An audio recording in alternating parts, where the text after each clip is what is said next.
السلام علیکم دوستو، میں ہوں عاطف شہزاد اور آپ دیکھ رہے ہیں اسلامی مسائل۔ ایک نیک بزرگ آدمی گاؤں میں رہتے تھے، لیکن جمعہ کی نماز کی ادائیگی کے لیے وہ شہر میں بڑی مسجد میں جایا کرتے تھے۔ جمعہ کی نماز کے بعد وہ اپنے اہل و عیال کے لیے کھانے پینے کی اشیاء بھی لاتے تھے۔ اس جمعہ کو وہ اپنے گھر والوں کے لیے خربوزے لائے۔ جب بیوی نے خربوزے کاٹے اور ان کو کھایا تو وہ بالکل پھیکے نکلے۔ بیوی بگڑنے لگی اور دیر تک بڑبڑاتی رہی۔ آخرکار اس بوڑھے بزرگ نے اپنی بیوی سے پوچھا کہ تم کس پر غصہ کر رہی ہو، مجھ پر یا دکاندار پر یا اس کاشتکار پر جس کی کھیت میں یہ خربوزہ کاشت ہوا، یا اس خدا سے ناراض ہو جس نے اس خربوزے کو پیدا کیا؟ اگر میرے بس میں ہوتا تو میں پھیکا خربوزہ ہرگز نہ لاتا۔ اگر دکاندار کو اس کے پھیکے ہونے کا علم ہوتا تو وہ منڈی سے اسے نہ خریدتا اور نہ ہی مجھے فروخت کرتا۔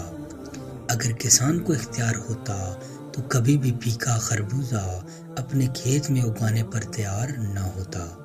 اب صرف اللہ پاک باقی رہ جاتا ہے جو صاحب اختیار اور قدرت والا ہے۔ کیا تم اللہ پاک پہ غصہ ہونا چاہتی ہو جس نے یہ خربوزہ پیدا کیا؟ وہ بولی، ہرگز نہیں، میرا اللہ پاک ہے، خالق ہے، قادر ہے، رحیم اور رحمان ہے۔ اللہ کے ہم پر بہت احسانات ہیں۔ نیک بزرگ فرماتے ہیں کہ وہ پھیکے خربوزے والا دن اور آج کا دن میری بیوی کبھی کسی چیز میں عیب نہیں نکالتی۔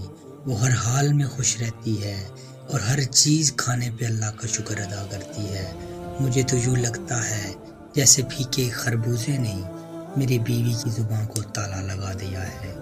میرے دوستوں، بزرگوں، بہنوں اور بھائیوں، اللہ پاک کے ہم پر بہت احسانات ہیں۔ جو کچھ ہم کھا رہے ہیں، پی رہے ہیں، پہن رہے ہیں اور جیسی زندگی ہم جی رہے ہیں، ہم اس قابل ہی نہیں۔